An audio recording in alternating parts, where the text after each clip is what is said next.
Welcome to the Banker Lamp. Please enjoy the video. You start by confirming the app is active. Open Proton VPN and check that you are signed in. Once done, find the Proton VPN icon in the system tray or menu bar so you can control connections quickly. You do this now because directly accessing the app avoids accidental network drops later. If the app asked for elevated permissions, grant them so you can change connection state.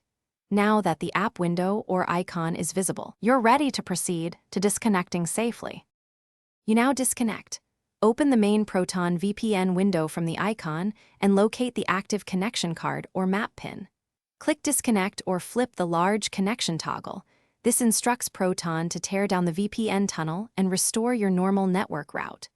Make sure to watch the status indicator. Wait until it shows offline or not connected.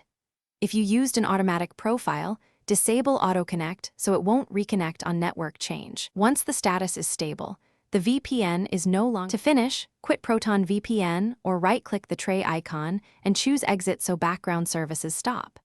You do this to ensure no residual tunnels remain.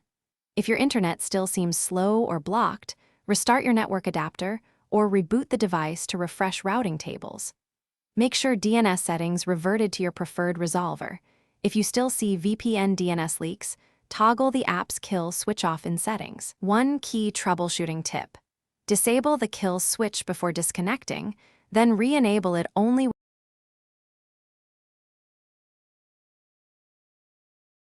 Thanks for watching. If this was helpful, leave a like and consider subscribing. See you next time.